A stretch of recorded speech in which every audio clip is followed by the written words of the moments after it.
zu eta zure anaietako batzu behintzat, euskararen munduaren inguruan bizi izan zareta antzinatik, ezta? Jakin nahi dugu, apur bat, nola egin zuen zure familiak salto hori, ezta? Kontatu duzu egoera gaztelania eta nahi baduzu katalan batetik, Gasteizera, Gasteizen, nola egin zenuten salto? Bai, hori klabia da nire anaia Enrique, hori izan klabia. Bera joan zen ikasten filosofia barkatu Donostiara, eta Donostian, nik akordatzen ez, Donostiatik etxera zetorrela bizitaren baten, hasi zen esaten euskera ikasten zegoela, eta ikasi behar genuela euskeraz, eta oso importantea, eta orduan hasi zen etxian euskera eta euskeraren inguruko girua sartzen gure etxien.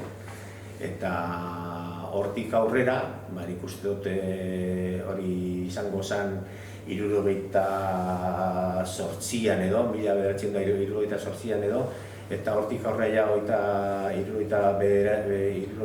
79an hasi ginen, anai nagusiak hasi ginen danak euskera ikasten.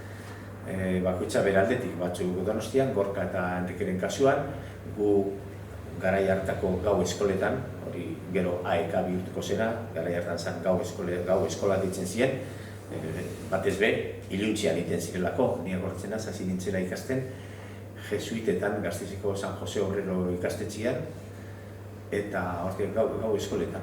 Horra hasi ginen, euskera, eta euskeraren inguruko eta Euskal Herriko inguruko gauza guztietan sartu ginen buru belarri. Aipatu dudan moduen, euskera eta Euskal Herriko kontuekin zer ikusi handia eta nagusia duena nire etxean Enrique da. Enrique ikastera doa Donostiara, filosofia ikasten, eta hortik gitxira, Donostiara joan eta hortik gitxira, hasten da euskara ikasten. Eta etortzen da etxera, esanez, euskara ikasten dauela, euskara ikasi behar dela, eta euskara eta Euskal Herriko kontuak sartzen dira bete-betian nire etxean. Ordura arte, ez zegoen alde ez kontrako iritzirik nire etxean. Zegoen, ezan aipatzen, politika kontuak ez ziren aipatzen. Zure nebarreba nagusiak eta zure gurasoek ondo ikusi zuten? Bai, nire anai nagusiena eskonduta zegoen eta orduan ez dauka zer ikusirik horrek, eta oso kurioso da, zen nire anaia Roman nolabait esateko politikoki eta zera beste bide bat hartu zuen. Baina gainerakoek, bigarrenetik oso ondo, gainera nire anaia Enrique zan etxian zan eredu bat, seminarista izan dugu oso persona zintzoa zan eta oso ikasle zutsua eta oso guretzako Enrique zan eredu bat eta beti izan da etxien.